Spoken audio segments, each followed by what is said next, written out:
हमारा आज का टॉपिक है संज्ञा के विकार, जिसमें कारक आज हम करेंगे। तो कारक किसे कहते हैं, कितने प्रकार के होते हैं।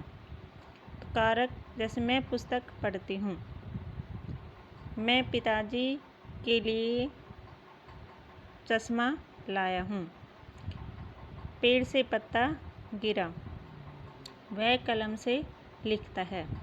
तो इन सब वाक्यों में संज्ञाओं का क्रिया से संबंध बताने के लिए कुछ चिन्हों जैसे के लिए, से आदि का प्रयोग हुआ है।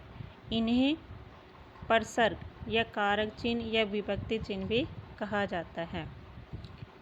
परिभाषा: संज्ञा या सर्वनाम के जिस रूप से उसका संबंध वाक्य में क्रिया या अन्य संज्ञा या सर्वनाम से जाना जाए, उसे कारक कहते हैं।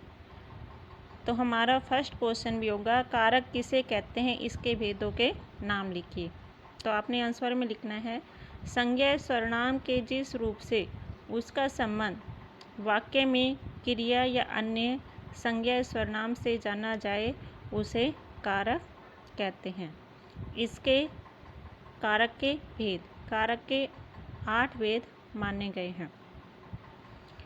आपने इन भेदों के नाम लिखने हैं। कर्ता कारक, जो क्रिया करता है उसे कर्ता कारक कहते हैं। इसका विभक्ति चिन्ह ने है। जैसे दानिश ने चॉकलेट ली।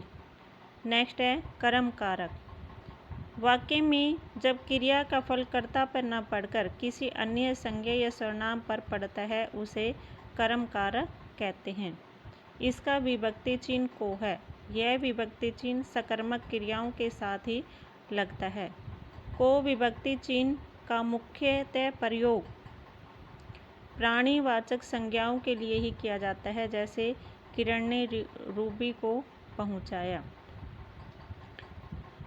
ऐसे ही हमारे कुछ ये चिन्ह दे रखे हैं। नेक्स्ट होगा हमारा करण कारक, संज्ञा या सर्वनाम के जो रूप क्रिया होने के साधन या माध्यम होते हैं, उन्हें करण कारक कहते हैं। इनके विभक्ति चिन्ह से के द्वारा है। जैसे गांव वाले बैलगाड़ी से शहर पहुँचे। संप्रदान कारक, संज्ञा या सर्वनाम के जिस रूप से किसी को देने या किसी के लिए कुछ कार्य करने का पता चलता है, उसे संप्रदान कारक कहते हैं। इसके विभक्ति चिन्ह को के लिए हैं।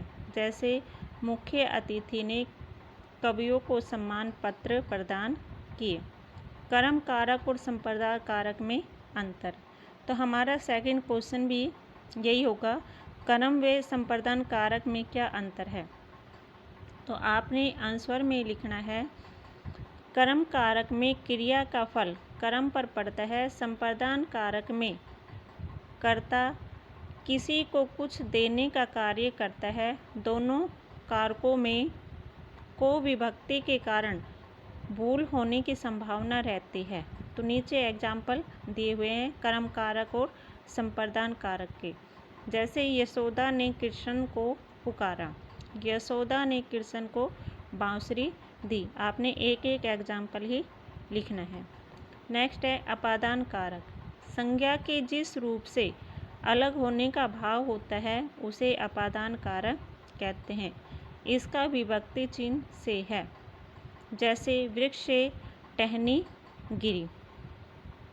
नेक्स्ट है हमारा संबंध कारक, संबंध कारक संज्ञा या सर्वनाम के जिस रूप से इनमें संबंध प्रकट होता है, उसे संबंध कारक कहते हैं। इसके विभक्ति चिन्ह का, के, रा, री, रे आदि होते हैं। यह पुस्तक तुम्हारी है। तो थर्ड क्वेश्चन होगा, करण कारक और अपादान कारक में क्या अंतर है, स्पष्ट करें। तो आंसर में आपने लिखना है, करण कारक और अपादान कारक में अंतर। करण कारक द्वारा कर्ता के कार्य करने के माध्यम अर्थात साधन का बोध होता है। अपादान कारक द्वारा अलग होने का भाव प्रकट होता है। जैसे अनीता ने धागे से कढ़ाई की। अपादान कारक में होगा, अनीता ने सुई से धागा निकाला। नेक्स्ट होगा हमारा 7th अधिकरण कारक। संज्ञा और सर्वनाम के जिस रूप से क्रिया के समय, स्थान, आधार आदि का बोध होता है उसे अधिकरण कारक कहते हैं। इसके विभक्ति चिन्ह में पर है, जैसे बाल्टी में कपड़े हैं। लास्ट है संबोधन कारक।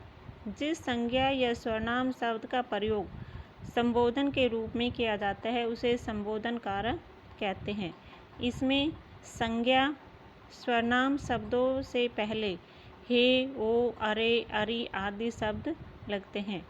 इनके आगे विस्मयादि बोधक चिन्ह का प्रयोग किया जाता है, जैसे अरे भानु प्रताप अब तो चुप हो जा। ऐसे ही हमारे कुछ महत्वपूर्ण एग्जाम्पल नीचे दिए हुए हैं। Thank you.